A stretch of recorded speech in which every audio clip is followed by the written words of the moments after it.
ખાડીપુર ઘટના બાદ સુરત મહાનગરપાલિકાની પહેલી સામાન્ય સભા મળી હતી, પરંતુ તે પહેલા આજે એનએસયુઆઈ અને કોંગ્રેસ દ્વારા મહાનગરપાલિકા કચેરી પાસે ઉગ્ર વિરોધ નોંધાવ્યો હતો। કાર્યકર્તાઓએ સત્તાધીશો ઢાંકણીમાં પાણી લઈ ડૂબી મરો જેવા નારા લગાવી શાસક પક્ષની નીતિઓ પર પ્રહારો કર્યા હતા। વિરોધ દરમિયાન કોંગ્રેસ અને એનએસયુઆઈના 80થી વધુ કાર્યકર્તાઓને પોલીસે અટકાયત કરી હતી। છેલ્લા 3 દાયકાથી સુરત મહાનગરપાલિકામાં એકહથ્થું શાસન ભોગવી રહેલા ભારતીય જનતા પાર્ટીના શાસકો અને વહીવટી તંત્રના પાપે દર વર્ષે ખાડી કિનારે વસવાટ કરનારા લાખો પરિવારોને ખાડીપુરનો સામનો કરવો પડતો હોય છે। લિંબાયત, અઠવા અને વરાછા સહિતના વિસ્તારોમાં ખાડીપુરની સમસ્યા હવે કાયમી થઈ ચૂકી છે। ચોમાસાના પ્રારંભ સાથે જ ખાડીઓ ગાંડી તૂર બનતા નીચાણવાળા વિસ્તારોમાં જળબંબાકારની સ્થિતિ સર્જાવા પામી છે।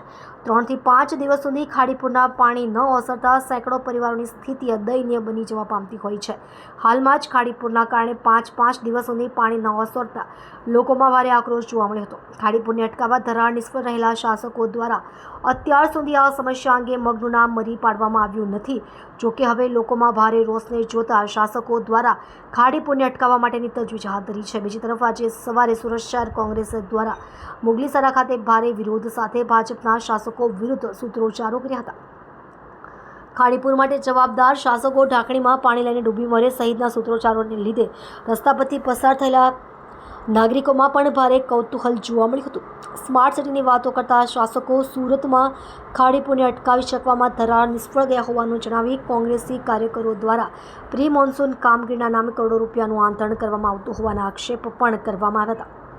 બીજી તરફ કોંગ્રેસી કાર્યકરોએ આક્ષેપ કર્યો હતો કે એક દિવસમાં સિંધુ નદીનું પાણી રોકવાની વાત કરનાર ભાજપના શાસકો સુરત શહેરમાં છેલ્લા 30 વર્ષથી ખાડીપુરનું સંકટ ખાળવામાં નિષ્ફળ ગયા છે। આખું શહેર વરસાદમાં ડૂબે છે અને લોકો પેરિસ બનાવવાની વાત કરે છે, એ વિડંબનાજનક છે।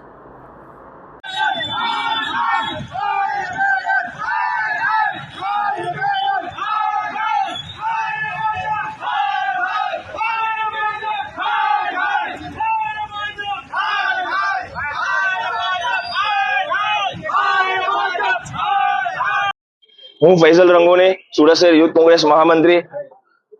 છેલ્લા ભાજપના 30-32 વર્ષના શાસનમાં માત્ર ને માત્ર આ ભારતીય જનતા પાર્ટીના શાસકોએ માત્ર ને માત્ર ભ્રષ્ટાચાર કરી રહ્યું છે અને 30 વર્ષથી આ પૂર પીડિતોને સુરતમાં આખું સુરત જે પૂરમાં પીડાઈ રહ્યું હતું ત્યારે માત્ર વાયદાઓ કર્યા છે।